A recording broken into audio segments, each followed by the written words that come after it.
Bullies ripped her dress at the dance. She left, with his nose broken. The harsh fluorescent lights of Jefferson High School cast unforgiving shadows across the crowded hallway as Kira Montrose navigated through clusters of students with the practiced invisibility that had become her survival strategy.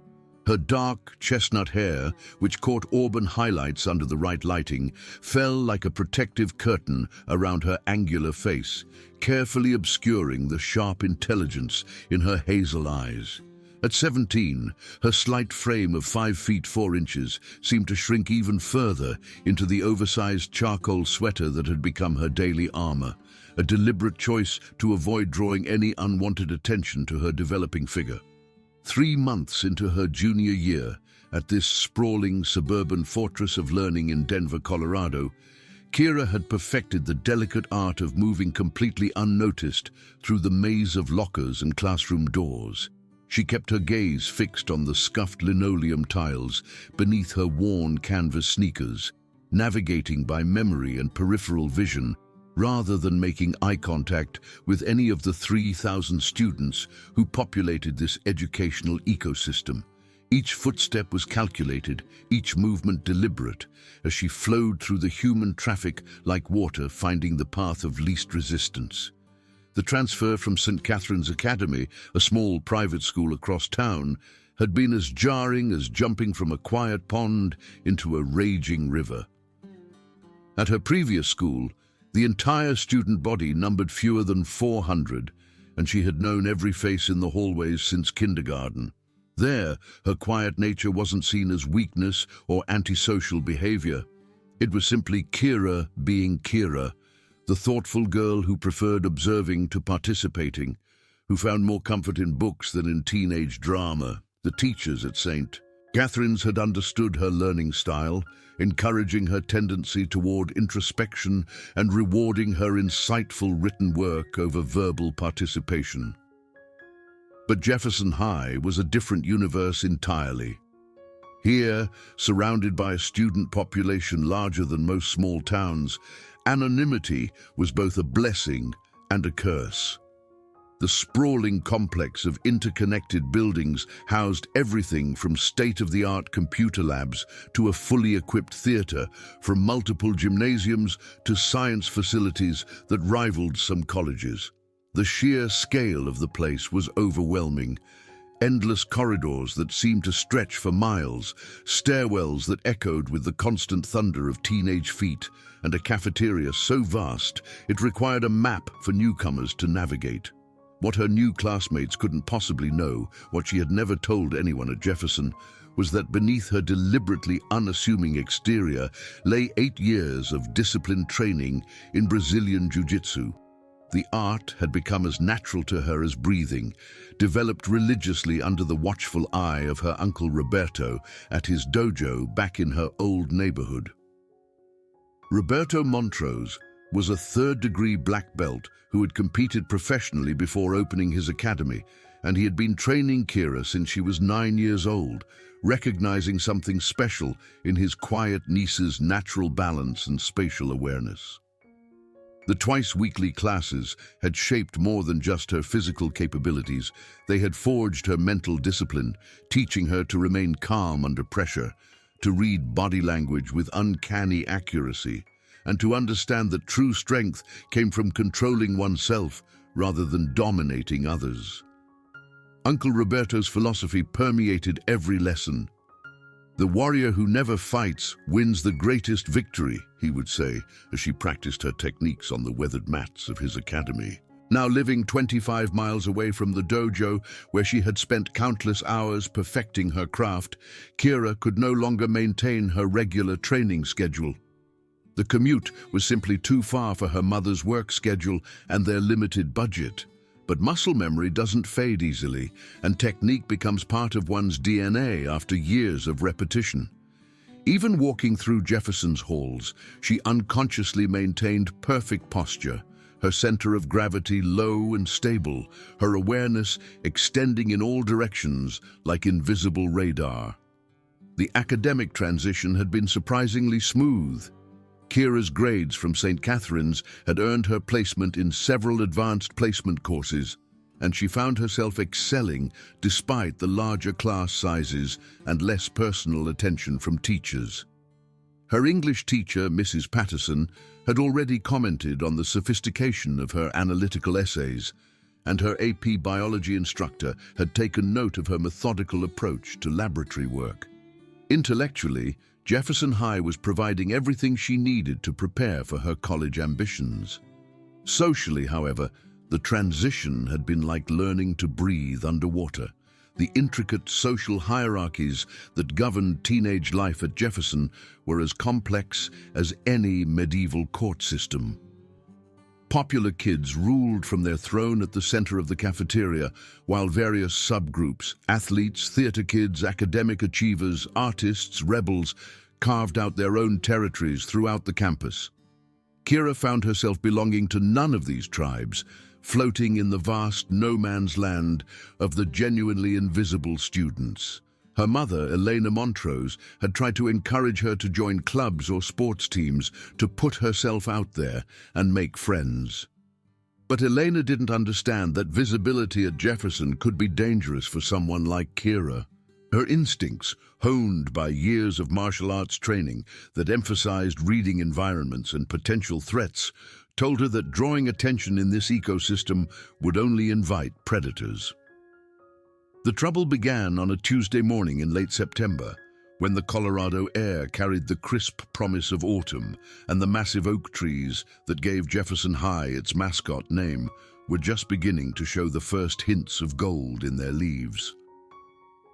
The main courtyard, a sprawling concrete expanse dotted with picnic tables and bordered by the towering trees, served as the school's unofficial gathering place before first period. Students clustered in their established groups, sharing gossip, comparing homework, and engaging in the complex social rituals that seemed to consume so much of their energy. Kira had discovered a quiet sanctuary near the steps of the science building, a spot partially hidden by an ornamental planter that allowed her to observe the social dynamics without becoming part of them. She had pulled out her dog-eared copy of The Outsiders, a book she had read countless times but still found comfort in, planning to steal a few peaceful minutes before the chaos of the academic day began. The morning sun felt warm on her face as she settled against the concrete steps, opening to a page she had practically memorized. The approaching footsteps were light at first, easily dismissed as just another group of students heading to class early. But her peripheral awareness, trained through years of martial arts practice, detected something different in the rhythm and direction of movement. Someone was approaching with purpose, and that someone was now close enough that their shadow fell across her open book. Well, what do we have here? The voice that shattered her peaceful morning belonged to Bradley Henshaw, whose reputation at Jefferson High preceded him like the wake of a destroyer cutting through calm waters. At 6 feet 2 inches of perfectly maintained muscle and bone, Bradley commanded attention simply by existing in any space.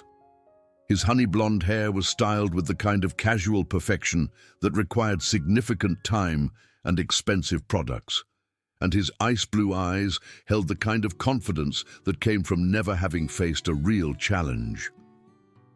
Bradley's Letterman jacket was a testament to his athletic prowess, bearing patches from football, basketball, and track. As Jefferson's starting quarterback, he had led the team to 2 consecutive state championship appearances, and college scouts had already begun circling like sharks, sensing blood in the water. His easy smile and natural charisma had made him student body president the previous year, and teachers consistently praised his leadership qualities. To the adult world, Bradley Henshaw was the embodiment of teenage success. Handsome, athletic, academically capable, and socially accomplished. What the adults didn't see, what they either couldn't or wouldn't acknowledge, was the cruel streak that ran through Bradley's personality like a vein of poison.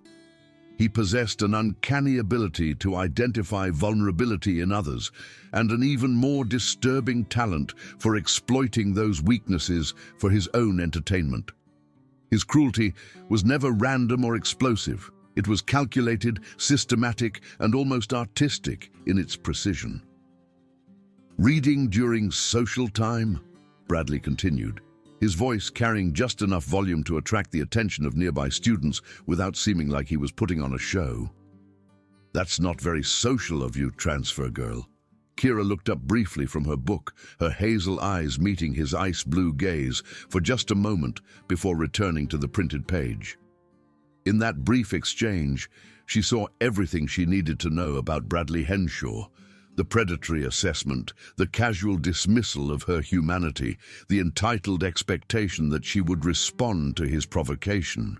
"I'm fine, thanks," she murmured, hoping that her obvious disinterest would encourage him to find more entertaining prey elsewhere. Instead, Bradley stepped closer, and Kira became acutely aware of his two constant companions flanking him like palace guards. The dynamic between the three boys was as carefully choreographed as any military unit, with each member playing a specific role in their social dominance strategy. To Bradley's left stood Marcus Webb, a stocky wrestler whose thick neck and perpetual scowl made him appear several years older than his actual age of 17. Marcus stood 5 feet 10 inches, but weighed nearly 200 pounds of solid muscle, built like a fire hydrant and about as conversational. His dark hair was buzzed military short, and his small brown eyes held the kind of mean intelligence that delighted in others' discomfort. Marcus rarely spoke in these encounters, preferring to let his intimidating physical presence communicate threat more effectively than any words could manage. On Bradley's right stood Tyler Nash, a tall, lanky 17-year-old whose nervous energy manifested in constant fidgeting and an eagerness to please his leader that bordered on pathetic desperation. Tyler's red hair was perpetually messy despite his attempts to style it, and his green eyes darted constantly, searching for Bradley's approval like a dog hoping for scraps from the master's table. While Marcus provided the muscle and Bradley supplied the charisma, Tyler served as the group's harassment specialist, quick with cutting remarks and always ready to escalate situations when his leader required it. Together, they formed Jefferson High's unofficial ruling class, the kind of trio that made other students instinctively step aside in the hallways. Their power came not just from Bradley's athletic status or Marcus's physical intimidation, but from their systematic approach to maintaining social dominance. They identified threats to their position and neutralized them, isolated potential rivals, and ensured that their reign over the school's social ecosystem remained unchallenged. "Did you hear that, guys?" Bradley's voice carried enough volume to attract the attention of perhaps 30 nearby students, who began to slow their conversations and turn their heads toward the developing situation. "She's fine. Just fine, sitting all alone with her little book like some kind of hermit." He reached down with the casual arrogance of someone who had never been told no, plucking the paperback from Kira's hands before she could react. Her fingers grasped at empty air where her book had been, and she felt heat flush through her cheeks as Bradley held the novel up like evidence in a trial. "The Outsiders, huh?" Bradley announced to his growing audience, flipping through the pages with theatrical disdain. "How perfectly fitting. You definitely qualify as an outsider here, transfer girl. I mean, seriously, who reads books about losers when you could be socializing with actual winners?" Kira felt her face burning as she stood up, her 5'4" frame seeming even smaller next to Bradley's imposing height. She extended her hand toward her book, fighting to keep her voice steady, despite the way her heart was hammering against her ribs. "Could I have that back, please?" The words came out calmer than she felt, but she could hear the slight tremor that betrayed her emotional state. Around them, a loose circle of spectators had formed, drawn by the irresistible magnetism of social drama. Kira recognized faces from her classes. Jessica Martinez from AP Chemistry, David Chen from AP English, Sarah Williams from her third period history class. None of them stepped forward to help, but she could see various expressions, ranging from sympathy to amusement to uncomfortable recognition that they were witnessing something that crossed the line from harmless teasing into genuine cruelty. Bradley held the book just out of her reach, his grin widening like a shark sensing blood in the water. Maybe, if you ask nicely, transfer girl. Say pretty please with a cherry on top. When Kira remained silent, refusing to give him the submission he was demanding, he tossed the book to Marcus with a casual flick of his wrist. Looks like someone needs to learn some basic manners about how things work around here. Marcus caught the paperback with a theatrical flourish, his thick fingers wrapping around the worn cover. "Want me to teach her some respect, Bradley?" he asked, his voice carrying the gravelly undertone of someone who had taken too many hits to the throat during wrestling practice. Now, Marcus," Bradley replied with mock reasonableness, "we're not savages here. We're just trying to help our new friend understand the social dynamics of Jefferson High. Isn't that right, transfer girl?" The warning bell chose that moment to ring, its shrill electronic cry cutting through the tension like a knife. The crowd of spectators began to disperse toward their first period classes, the entertainment value of the confrontation suddenly outweighed by the need to avoid tardiness. Marcus tossed Kira's book to the ground with a dismissive gesture before following Bradley away from the scene, leaving her standing alone beside the science building steps. Kira knelt to retrieve her novel from the courtyard pavement, checking the cover for damage and brushing off the dust and small pebbles that had adhered to the pages.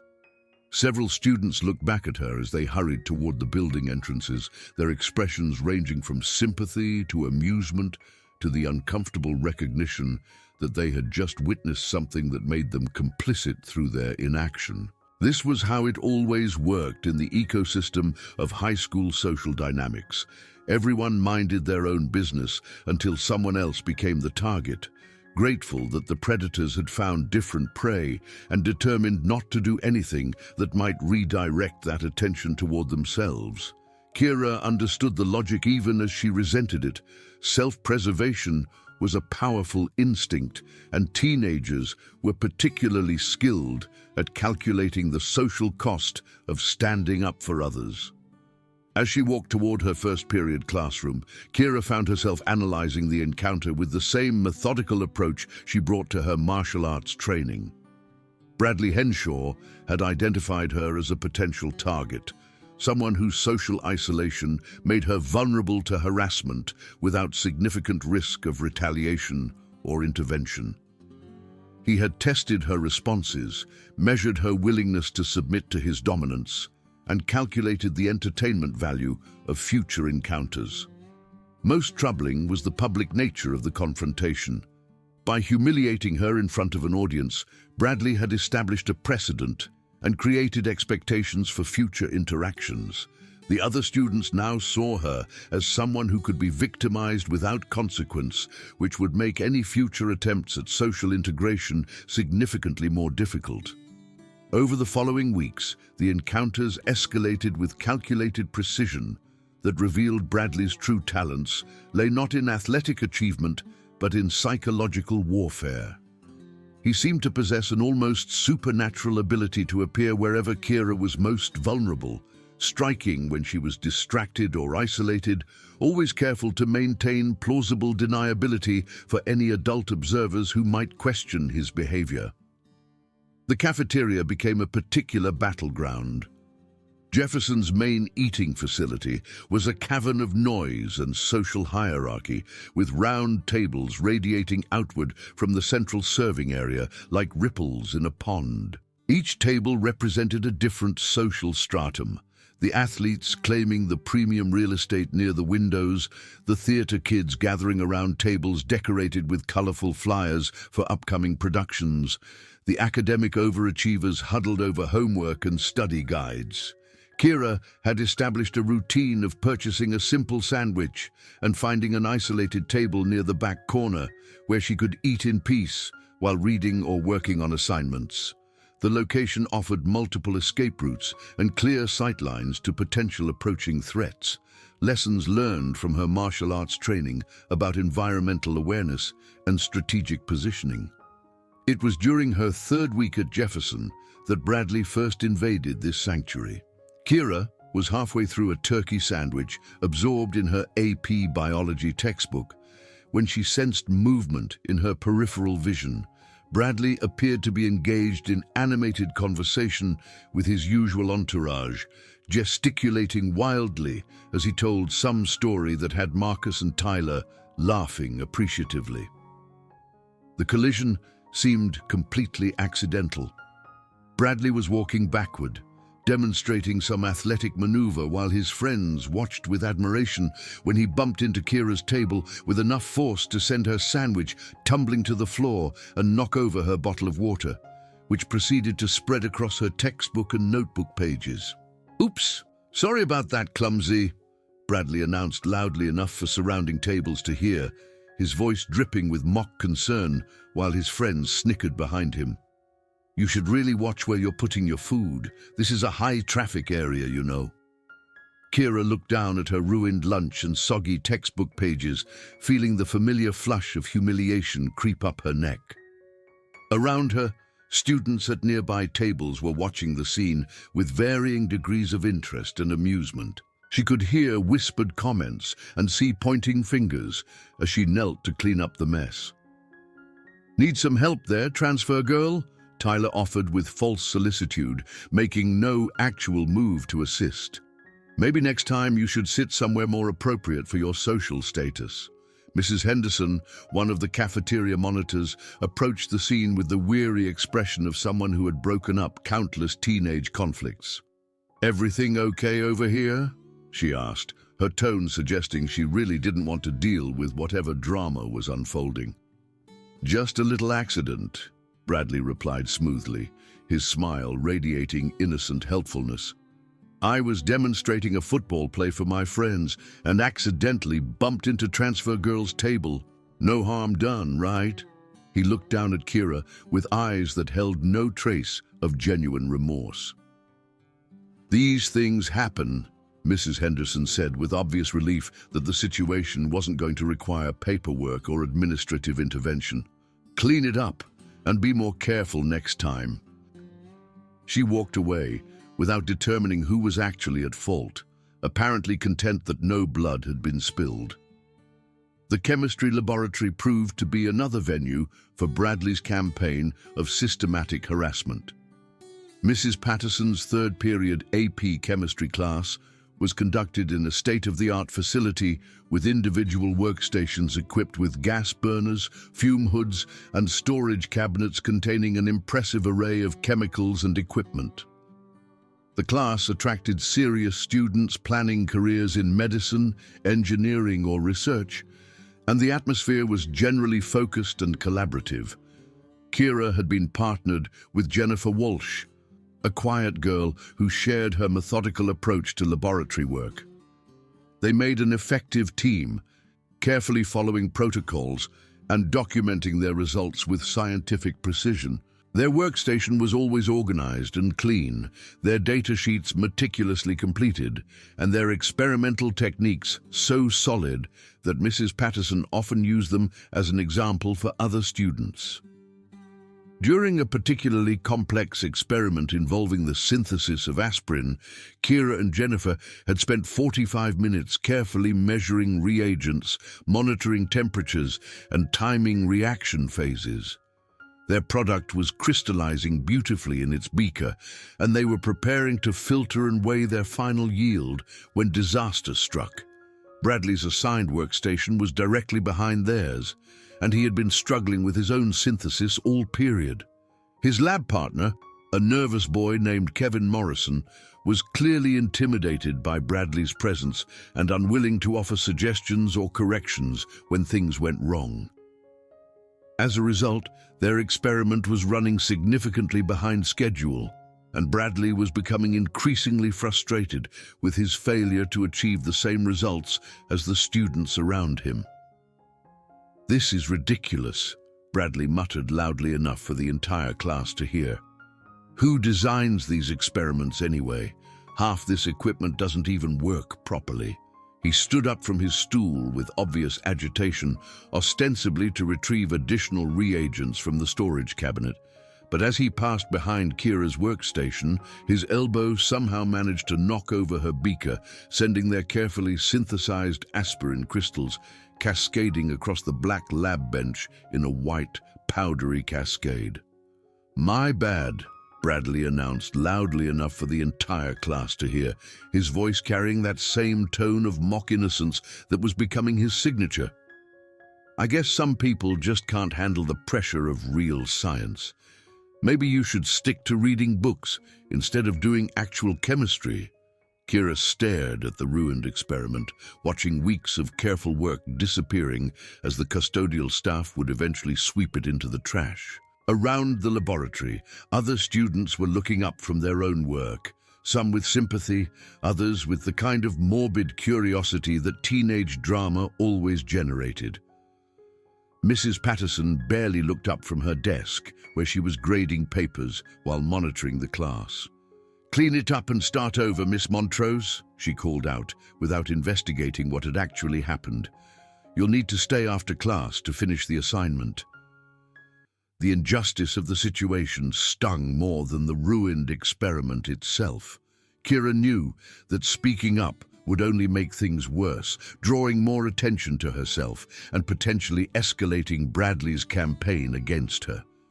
Instead, she swallowed her anger and began cleaning up the mess, her lab partner Jennifer helping silently while shooting sympathetic glances in her direction. "Tough break," Tyler commented from a nearby workstation, his voice carrying just loud enough for Kira to hear. "Maybe next time you should be more careful around valuable equipment." The gymnasium proved to be the most treacherous venue for Bradley's harassment campaign. Physical education was mandatory for all students, and the vast space of Jefferson's main gym provided multiple opportunities for accidental collisions and unavoidable mishaps that could be easily dismissed as the natural chaos of athletic activity. Coach Williams, a former college basketball player whose primary concern was maintaining order among 200 teenagers, rarely paid attention to the subtle dynamics of bullying that played out during class periods. His philosophy was simple: keep the kids moving, prevent serious injuries, and avoid any incidents that would require administrative paperwork. During volleyball units, Bradley positioned himself strategically across the net from wherever Kira was assigned to play. His superior height and athletic ability allowed him to spike the ball with tremendous force, and he seemed to take particular pleasure in targeting serves and attacks directly at Kira's head with enough velocity to send her stumbling backward. "Sorry, didn't see you there," he would call out while teammates and opponents alike laughed at the spectacle. "Maybe try jumping next time. This is volleyball, not hide and seek." The basketball units were even worse. Bradley's size and aggression allowed him to dominate the court, and he used that advantage to orchestrate accidental collisions whenever Kira had possession of the ball. She would find herself sprawled on the polished gym floor while Bradley stood over her with feigned concern, offering a hand to help her up that she knew better than to accept. "Gotta keep your head up in basketball, transfer girl," he would advise with mock coaching authority. "This is a contact sport. Maybe you should consider something more your speed, like chess club." What made the situation particularly maddening was how skillfully Bradley operated within the system. He never crossed the line into obvious bullying that would draw teacher intervention, instead maintaining a facade of accidental clumsiness and backhanded apologies that provided perfect cover for his systematic campaign of harassment. To any adult observer, Bradley appeared to be a popular athletic student who simply had unfortunate luck being around the quiet transfer girl when minor accidents occurred. His reputation as a natural leader and his status as the football team's star quarterback provided him with a level of credibility that Kira, as a newcomer with no social connections, could never hope to match.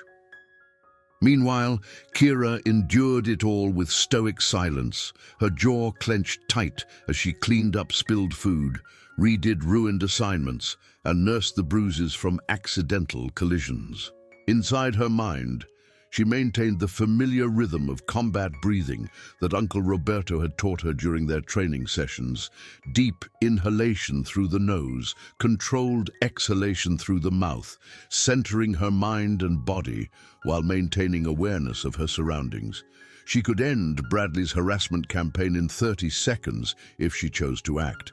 Her years of Brazilian jiu-jitsu training had given her the skills to neutralize threats much larger and more aggressive than Bradley Henshaw. She could visualize the techniques that would put him on the ground, gasping for air, the submissions that would leave him questioning his own physical dominance, the throws that would demonstrate exactly how powerless he really was. But her mother's voice echoed constantly in her memory, a reminder of the values that had shaped her upbringing. Violence is always the last resort, Kira. There are better ways to solve problems. Smart people find solutions that don't require hurting others. More importantly, she remembered Uncle Roberto's most crucial lesson, the philosophy that had guided her training from the very beginning. True strength isn't about winning fights, Miha. It's about knowing when not to fight at all. The warrior who never draws her sword achieves the greatest victory. She had worked too hard building her skills to waste them on someone like Bradley Henshaw. More practically, her academic scholarship to Jefferson High depended on maintaining a spotless disciplinary record. Any involvement in physical altercations, regardless of who initiated them, would jeopardize her chances of earning the college scholarship she would need to achieve her dreams of studying medicine. Beyond the personal costs, Kira understood that resorting to violence would validate Bradley's worldview, proving that might made right, and that conflicts were ultimately resolved through physical dominance. She refused to become the kind of person who solved problems by hurting others, even when those others clearly deserved whatever consequences they had earned through their behavior. So she endured, day after day, week after week, maintaining her dignity through sheer force of will, while Bradley's campaign of harassment continued with relentless precision. She developed new routes through the school to avoid his usual haunts, timed her movements to minimize contact, and learned to eat lunch in the library, where food wasn't technically allowed, but where Mrs. Rodriguez, the head librarian, seemed willing to look the other way for a student who was clearly seeking refuge. The breaking point came on a Friday afternoon in late October, when the entire school was buzzing with excitement about the upcoming Halloween dance. Orange and black decorations had appeared overnight throughout Jefferson's hallways, transforming the institutional corridors into something approaching festive. Carved pumpkins lined the windowsills, creating flickering shadows with their battery-powered candles, and elaborate spiderwebs made from cotton batting draped the corners where walls met ceilings. Kira had no intention of attending the dance. The idea of voluntarily placing herself in a crowded, chaotic environment where Bradley and his friends would have unlimited opportunities for harassment seemed like tactical suicide. Better to spend the evening at home with a good book and a cup of her mother's hot chocolate, safely away from the social minefield that Jefferson High had become. But as she passed through the main hallway on her way to collect books from her locker, she found herself genuinely curious about the decorations. The student council had clearly invested significant time and effort in transforming the school's atmosphere, and despite her social isolation, Kira could appreciate the artistry and enthusiasm that had gone into the project. Her locker was located in the sophomore wing, a slightly quieter section of the school where underclassmen kept their belongings. The combination, 15, 22, 8, had become as automatic as breathing, and she spun through the sequence while mentally reviewing her weekend homework assignments. AP Biology had a major test on Monday. Her English essay on The Great Gatsby was due Tuesday, and she wanted to get ahead on her calculus problem sets. As she opened the metal door, a folded piece of paper fluttered to the floor like a wayward autumn leaf. Her name was written on the outside in unfamiliar handwriting, not the aggressive block letters that usually accompanied threats or insults, but rather a careful script that suggested thoughtfulness and attention to detail. Kira's heart skipped unexpectedly as she unfolded the note, her hands trembling slightly as she processed the words written in blue ink. Dear Kira, I've been watching what's happening to you at school, and I think you're handling an impossible situation with incredible grace and dignity. I know we don't really know each other, but I've noticed you in AP English class, and your insights during discussions have impressed me. You seem like someone who would be interesting to talk to, and I was wondering if you might like to go to the Halloween dance with me. I understand if you'd rather not. I know social events aren't really your thing, and honestly, they're not usually mine either. But I thought maybe we could suffer through it together and actually have some fun in the process. If you're interested, you can find me after school near the bike racks behind the gym. If not, please just ignore this note and know that I respect whatever decision you make. Sincerely, David Chen.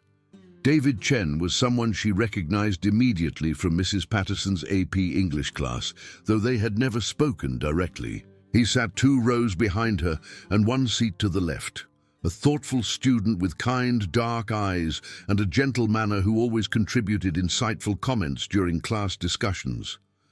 Unlike many of their classmates who seemed to speak just to hear their own voices, David's contributions were always carefully considered and genuinely thought-provoking.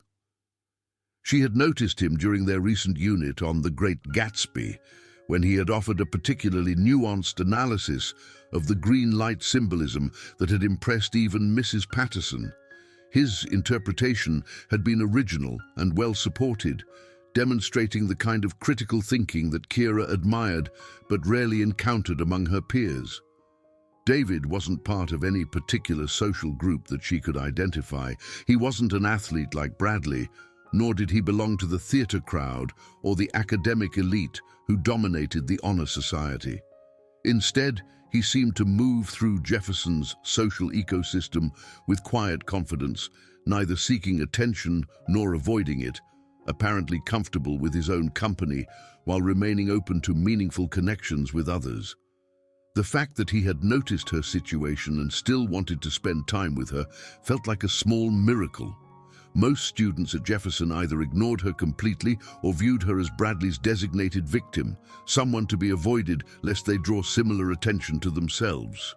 That David had not only recognized what was happening, but had also seen her as someone worth knowing, despite the social risks, suggested a level of character that was rare among teenagers.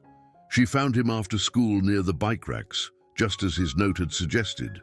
The area behind the gymnasium was quieter than the main parking lot, populated mostly by students who couldn't yet drive or who preferred cycling to school for environmental or economic reasons. David was unlocking a well-maintained mountain bike, his backpack already secured to a rear rack with elastic cords.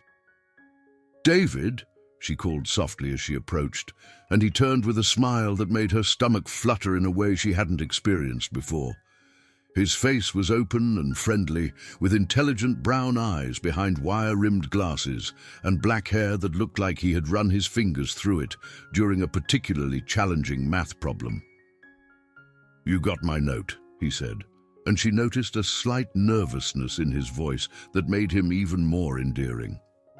Despite his apparent confidence in class, he was clearly as uncertain about social interactions as she was. "I wasn't sure if you'd want to go to something like a school dance. I mean, I know they're not exactly intellectual stimulation." "I'd love to," Kira replied, surprising herself with the enthusiasm in her voice. "I was planning to skip it entirely, but now I'm actually looking forward to it." David's smile widened, and she could see relief washing over his features. Really? That's fantastic. I was worried I might be completely misreading the situation. He paused, seeming to gather his thoughts. I should probably warn you. I'm not exactly the world's greatest dancer. My coordination is much better with bicycles than with ballroom moves. That's okay, Kira assured him. I'm not exactly a social butterfly myself. Maybe we can figure it out together. They spent the next few minutes working out the practical details. David would meet her at the main entrance to the gymnasium at 7:30, giving them both time to get ready and hopefully arriving after the initial crowd rush, but before the evening's activities were fully underway. He suggested they could always leave early if the scene became too overwhelming, a consideration that showed he understood her social anxieties without making her feel defective or antisocial. I should probably mention, David added as he prepared to leave, I've seen what Bradley Henshaw has been doing to you. Just so you know, not everyone at this school thinks that kind of behavior is acceptable. Some of us actually have functioning moral compasses. The validation meant more to Kira than she could easily express. For months, she had begun to wonder if she was somehow bringing the harassment on herself, if there was something about her behavior or attitude that justified Bradley's treatment. Hearing someone else acknowledge that what was happening was wrong helped restore her faith in her own judgment. Thank you, she said simply. That means a lot to me. The weekend passed in a blur of preparation that felt both exciting and terrifying. Kira and her mother, Elena, spent Saturday afternoon shopping for a dress, an activity they hadn't shared since Kira's confirmation at St. Catherine's 2 years earlier.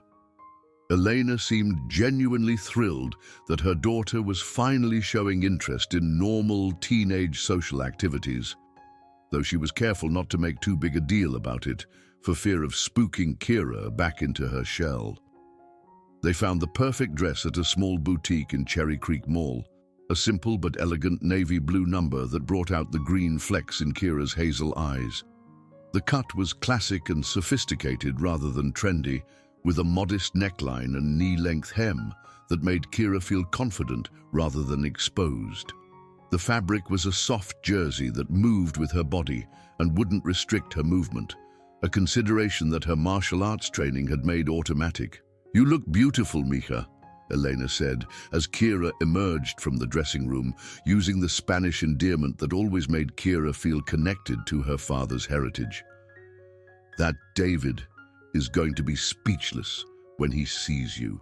Sunday was spent on preparation that went beyond clothes and accessories. Kira found herself genuinely excited about the evening ahead, but she was also acutely aware that attending the dance would make her visible in a way she had carefully avoided since arriving at Jefferson.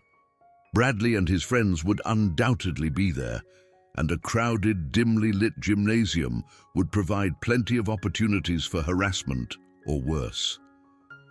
She spent an hour that afternoon in her bedroom, running through basic self-defense scenarios in the limited space between her bed and desk.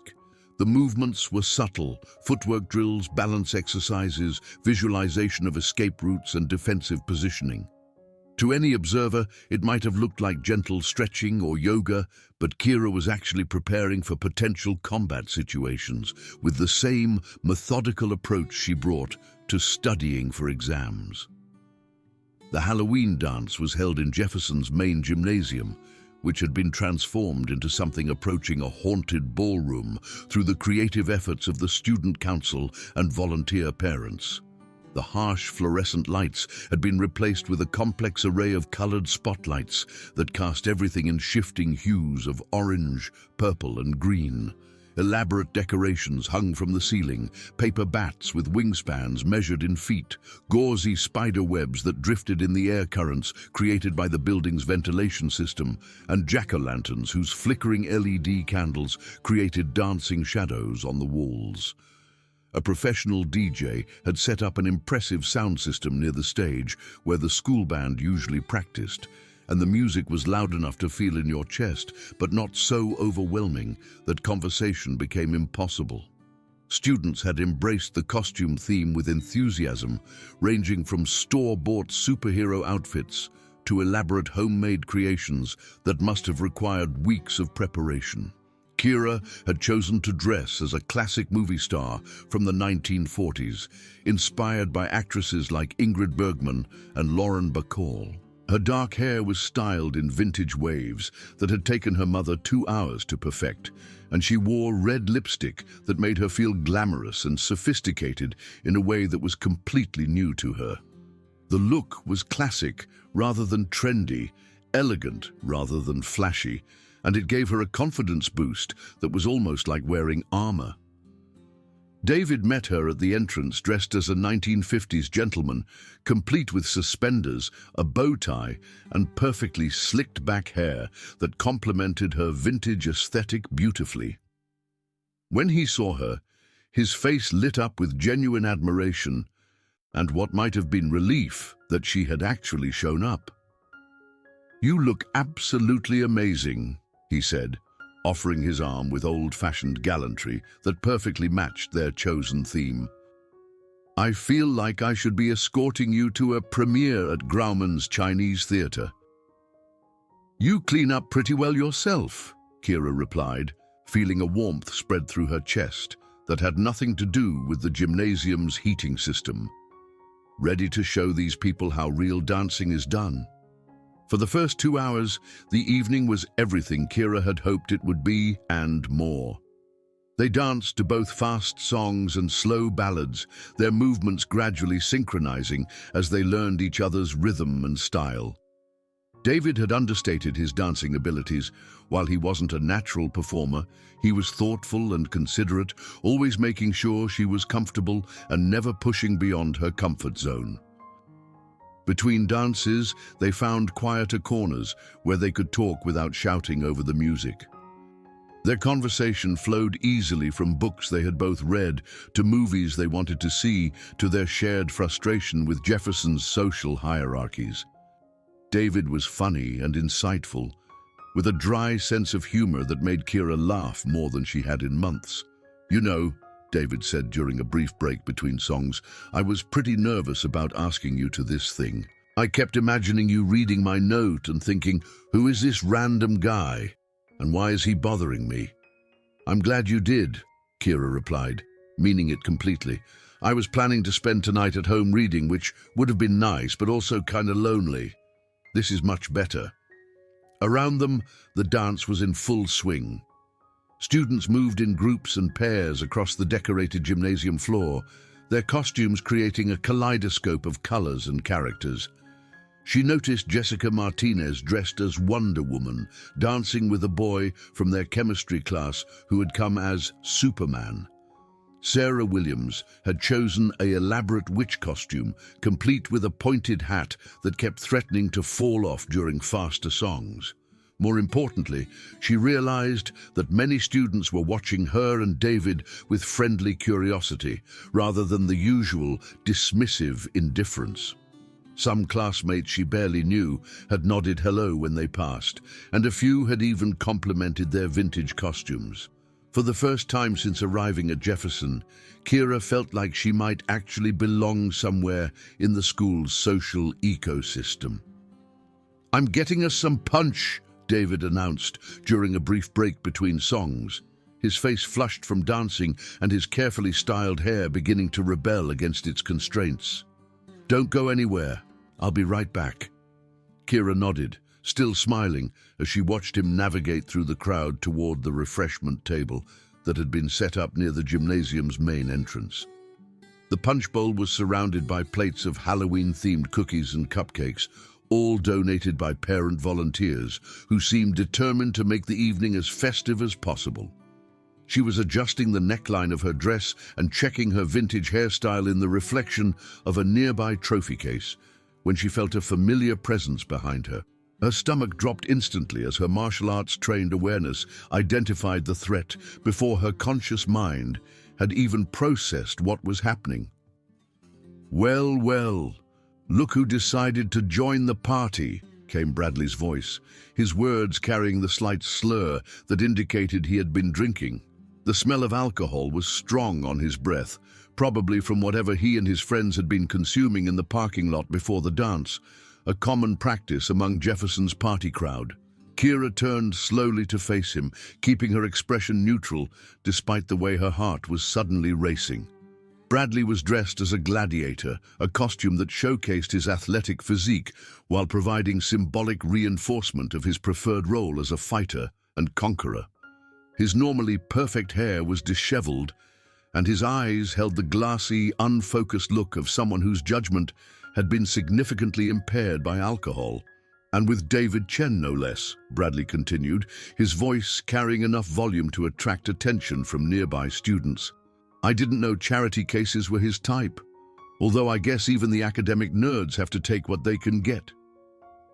"I'm just here to have a good time, Bradley," Kira replied, her voice steady, despite the way adrenaline was beginning to flood her system. "Please leave me alone." "Oh, she speaks," Bradley announced to his friends, who had materialized beside him like always. Marcus was dressed as a Viking warrior, his massive frame making the costume look genuinely intimidating, while Tyler had chosen a pirate outfit that somehow managed to make him look even more nervous than usual. "And she's got some attitude tonight. I like that. It's definitely an improvement over the usual silent treatment." He stepped closer, and Kira could see that his pupils were dilated, his usual calculated cruelty replaced by something more unpredictable and potentially dangerous. Alcohol had a way of stripping away inhibitions and social restraints, and Bradley's moral compass had never been particularly strong to begin with. "Where's your boyfriend?" Marcus asked, scanning the crowd with obvious malicious intent. His voice was even rougher than usual, probably from whatever drinking had preceded their arrival at the dance. "Did he abandon you already? That was quick, even for charity work." "He's getting punch," Kira replied, taking a step backward and finding herself against the decorated wall where the student council had hung an elaborate display of artificial spider webs and plastic skeletons. "He'll be back any minute." "Perfect," Bradley said, his grin taking on a predatory quality that made every instinct she had developed through years of martial arts training scream warnings. "That gives us time to have a proper conversation about your attitude problem, transfer girl." What happened next occurred with devastating swiftness, unfolding in slow motion like a nightmare sequence that Kira would replay in her mind for weeks afterward. Bradley reached out with his right hand and grabbed a handful of her dress at the shoulder, his fingers twisting in the fabric with enough force to pull her toward him.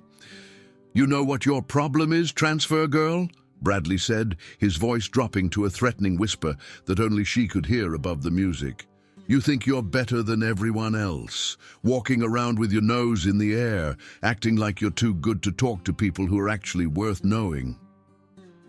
"Let go of me," Kira said, her voice carrying a dangerous undertone that should have warned any sober person to immediately back down. But Bradley was too drunk and too committed to his performance to recognize the threat that was building in front of him. "Or what?" he taunted, tightening his grip on her dress and using it to pull her even closer. "What are you going to do about it, transfer girl? Run crying to the teachers? Tell your mommy that the mean kids are being unfair?" Around them, a crowd had begun to gather, drawn by the obvious tension and the raised voices that cut through the music. Kira could see faces she recognized from classes, some showing concern, others displaying the morbid fascination that teenage drama always generated. But no one was stepping forward to intervene, and she realized with crystal clarity that she was completely on her own. That's when Bradley made his fatal mistake. With a sharp yank that seemed designed to humiliate rather than simply intimidate, he pulled harder on her dress, putting all his weight behind the motion.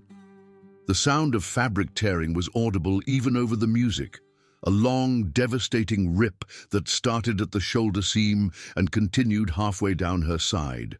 The navy blue fabric that had made her feel confident and beautiful just moments before now hung in tatters, leaving her partially exposed in front of half the student body.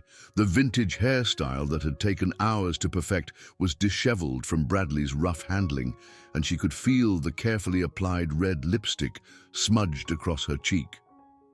"Oops," Bradley said with mock innocence, his voice carrying clearly to every student within 30 feet. "Looks like your dress wasn't as classy as you thought, transfer girl. Maybe next time you should shop somewhere that sells clothes that can handle normal social interaction." The gymnasium seemed to fall silent, though Kira knew the music was probably still playing. She was dimly aware of gasps and murmurs from the crowd that had gathered to watch, of pointing fingers and whispered comments as students processed what they were witnessing. Some were pulling out phones to record the incident, ensuring that her humiliation would be preserved for social media posterity. But something inside Kira had already moved far beyond humiliation. The cold, calculating mindset that Uncle Roberto had spent years developing through countless training sessions was taking control, pushing aside embarrassment and fear and replacing them with perfect clarity of purpose. "You made a mistake," she said quietly, her voice carrying with perfect clarity despite the noise around them. There was something in her tone, a deadly calm that made Tyler take an involuntary step backward and caused several students in the crowd to exchange nervous glances. Bradley, however, was too intoxicated and too caught up in his own performance to read the warning signs that were obvious to everyone else in the vicinity. "What did you just say to me?" he demanded, leaning closer with the kind of aggressive posturing that had always worked for him in the past. "I said you made a mistake," Kira repeated, her voice now carrying clearly through the entire section of the gymnasium. "You should have walked away." She moved with fluid precision, her body remembering 8 years of training, even as her mind remained crystal clear and focused. Her left hand shot out in a perfect palm strike, catching Bradley square in the solar plexus with enough force to drive every molecule of air from his lungs. The technique was precise and controlled, designed to incapacitate without causing permanent damage. Bradley doubled over, gasping and clutching his chest as his diaphragm spasmed uncontrollably. His face turned red, then purple as he struggled to draw breath, his eyes wide with shock and the first real fear he had probably experienced in years. While he was still gasping, Kira grabbed his wrist with both hands and executed a perfect judo throw, using his own forward momentum to send him crashing to the polished gymnasium floor. The technique was called Seoi Naga, a shoulder throw that allowed a smaller fighter to use leverage and timing to defeat a larger opponent.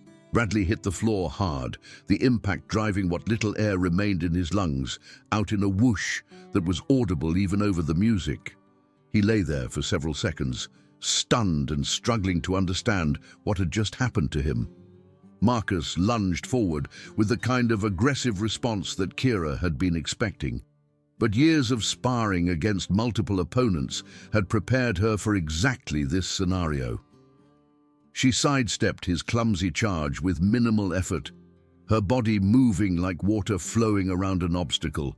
As Marcus stumbled past her, off balance from his missed attack, Kira swept his legs with a precise foot movement that sent him tumbling into Tyler, who had been trying to circle around behind her.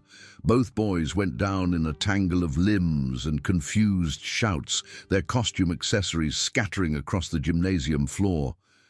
The crowd that had gathered to watch was now completely silent, students pressing backward to give them space, while teachers and administrators finally began pushing through the massive bodies toward the confrontation.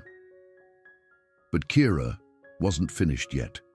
She walked calmly to where Bradley was trying to get to his feet, his movements slow and uncoordinated as he struggled to process what had happened to his usual dominance. When he finally made it upright, swaying slightly as he tried to regain his balance, she was waiting for him with perfect composure. "You want to know what my problem is?" she asked, her voice carrying to every corner of the gymnasium as the DJ finally realized what was happening and cut the music. In the sudden silence, her words rang out with perfect clarity. My problem is bullies who think they can do whatever they want to people who won't fight back. Bradley swung wildly, a clumsy haymaker thrown with all the technique of a drunk person trying to swat a fly. Kira avoided the punch easily, her head moving just enough to let his fist pass harmlessly through the air where her face had been a moment before. She caught his extended arm, used his own momentum against him one more time, and sent him face first into the decorated wall behind them. Bradley hit the artificial spider webs and plastic skeletons with enough force to send several decorations crashing to the floor, and when he bounced back, his nose was bleeding freely, running down his chin and dripping onto his gladiator costume. You're crazy, Bradley gasped, holding his broken nose as blood continued to flow. His perfect quarterback confidence had been completely replaced by something very close to genuine fear. You're actually crazy. No, Kira said with deadly calm. I'm just done. She could have ended it there. Should have ended it there. Teachers were now fighting their way through the crowd, and she could hear adult voices shouting for everyone to back away and give them space. The smart thing would have been to step back and let the authorities handle the situation from that point forward, but Bradley's humiliation had transformed into the kind of desperate rage that alcohol makes even more dangerous. As he struggled to stop the bleeding from his nose, he reached into his costume and pulled out something that made the entire crowd gasp in horror. A small knife, probably something he had brought as a prop for his gladiator outfit, but was now wielding with genuine menace. You think you're tough? Bradley snarled, advancing on her with the blade held low in the kind of grip that suggested he had at least some idea how to use it effectively. Let's see how tough you really are when the playing field is even. The gymnasium erupted in screams and shouts as students scattered in all directions, some running for the exits while others pressed against the walls to get as far away from the confrontation as possible. But Kira remained perfectly still, her eyes locked on the weapon in Bradley's hand with the kind of focus that her uncle had drilled into her through thousands of repetitions. She had trained for this exact scenario dozens of times, had practiced knife disarmament techniques until they were as automatic as breathing. But more importantly, she could read Bradley's body language with the clarity that came from years of studying human movement and intention. She could see the fear behind his bravado, the way his hand shook as he gripped the knife, the uncertainty in his stance that told her he had no real idea what he was doing.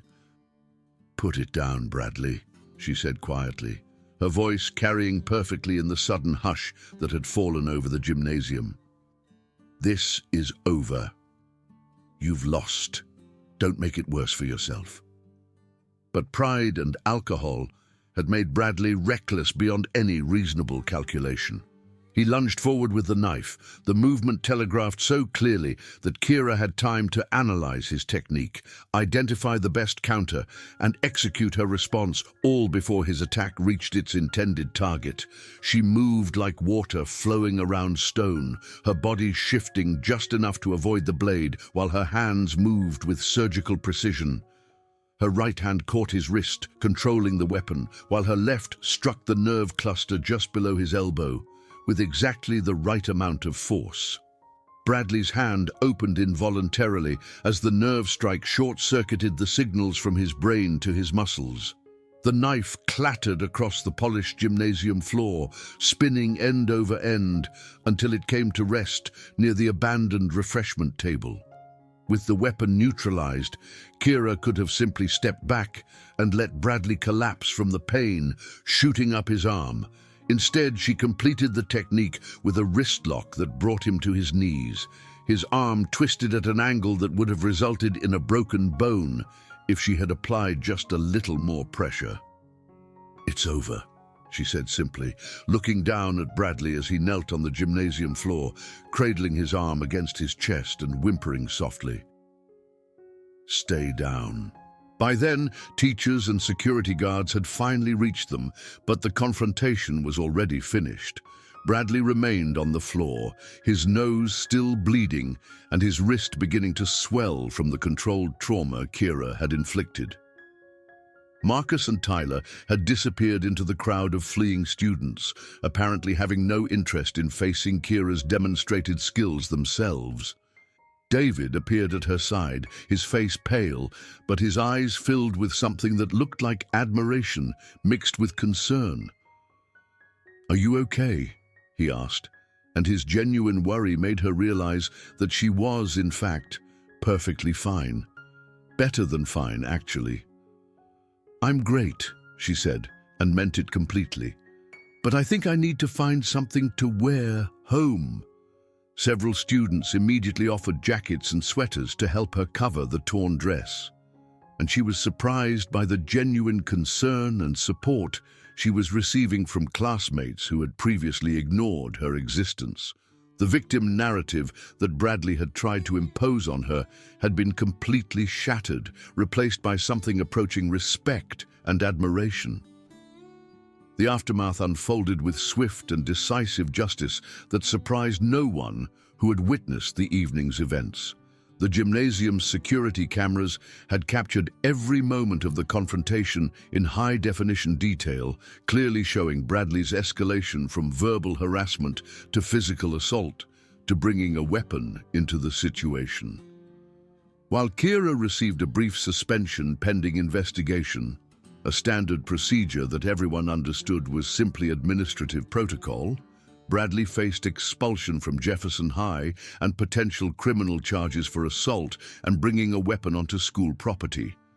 The knife, it turned out, violated not just school policy, but state law regarding weapons on educational premises. More importantly for Kira's day-to-day experience, the social dynamics at Jefferson High shifted overnight in ways that would have seemed impossible just hours earlier. Students who had watched her endure months of bullying with quiet dignity now saw her in an entirely different light.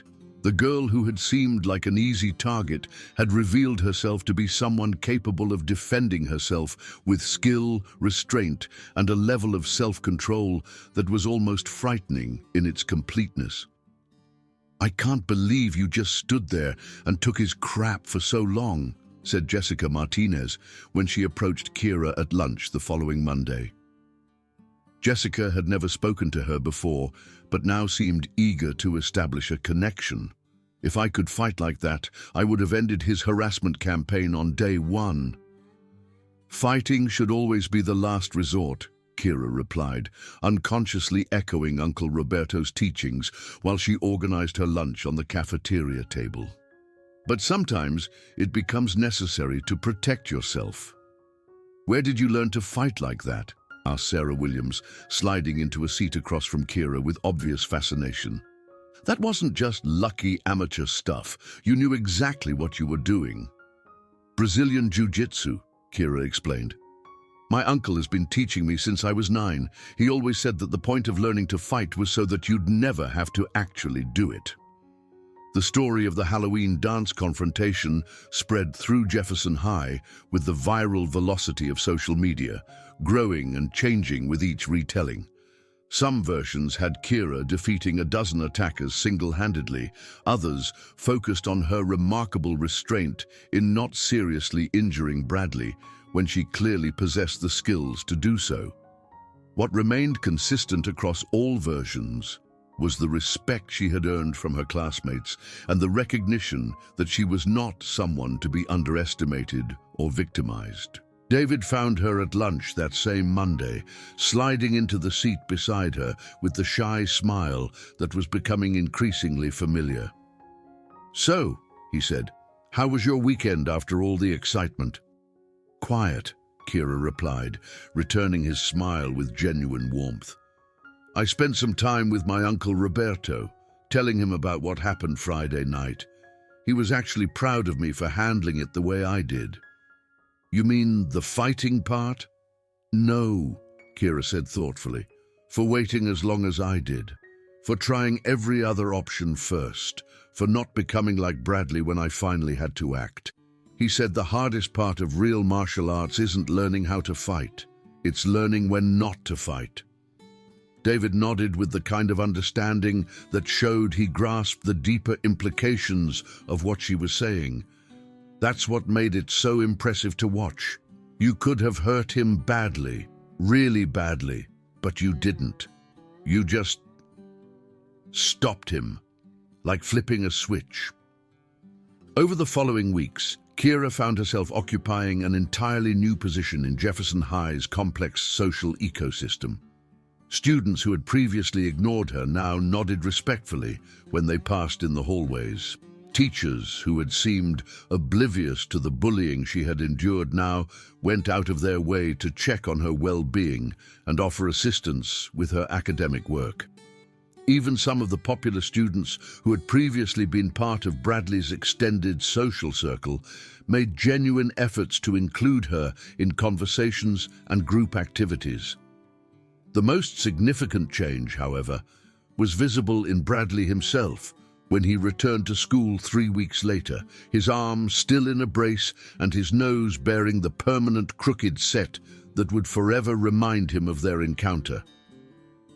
The video of their confrontation had circulated widely on social media, and seeing their supposedly invincible quarterback defeated by a quiet transfer student had completely shattered his mystique. The first time they encountered each other after his return was in the main hallway between third and fourth periods. Kira was walking to her AP chemistry class when she noticed students around her suddenly falling silent and stepping aside.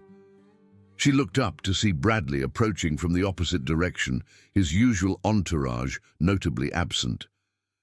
When they were about 10 feet apart, Bradley actually stepped aside to let her pass, a gesture of deference that several nearby students noticed and would undoubtedly discuss for the rest of the day.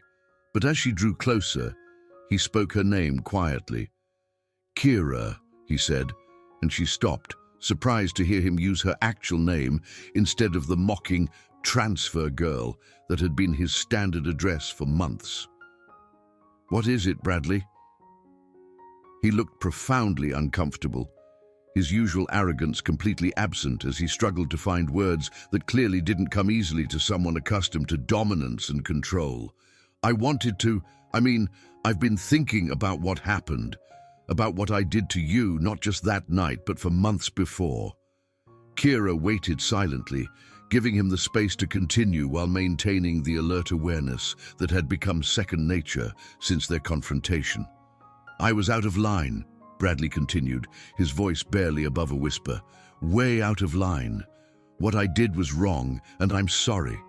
I know that doesn't fix anything, but I wanted you to know that I understand now."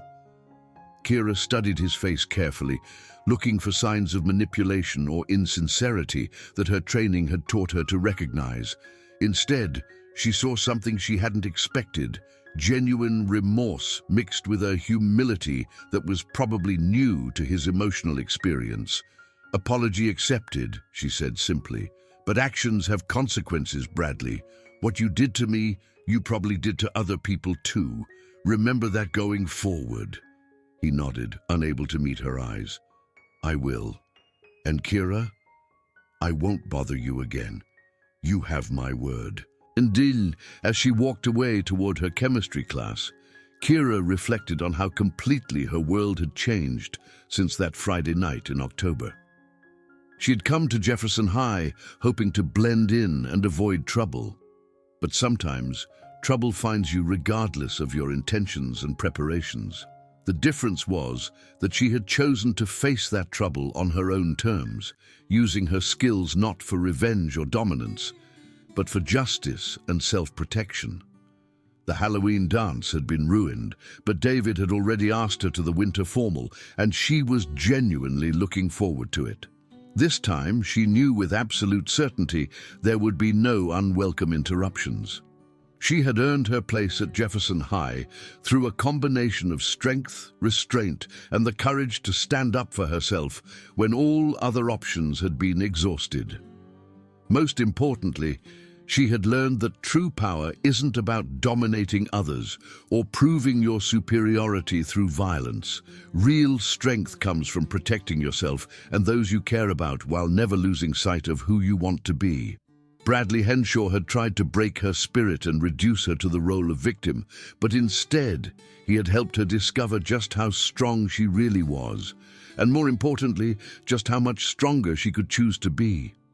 The months that followed brought changes that extended far beyond her personal situation. Word of how she had handled Bradley's harassment campaign spread to other students who were facing similar problems, and several reached out to her for advice or simply to know that someone understood what they were experiencing. Kira found herself becoming an unofficial advocate for students who were being bullied, not through vigilante violence, but through helping them understand their options and find adult allies who would take their situation seriously. She worked with counselors and administrators to identify patterns of harassment and develop better intervention strategies. Uncle Roberto was so proud of how she had applied his teachings that he offered to provide self-defense classes at Jefferson High, teaching other students the confidence and skills they needed to protect themselves. The program became enormously popular, and several students who had been victims of bullying found new confidence through martial arts training. As her senior year approached, Kira looked back on her time at Jefferson High with a mixture of gratitude and hard-won wisdom.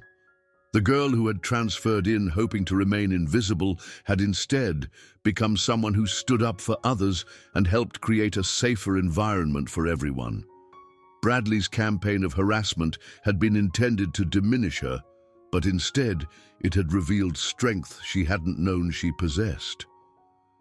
And when college acceptance letters arrived the following spring, Kira had her choice of several prestigious universities, all eager to enroll a student who had demonstrated not just academic excellence, but the kind of character and leadership that couldn't be taught in any classroom.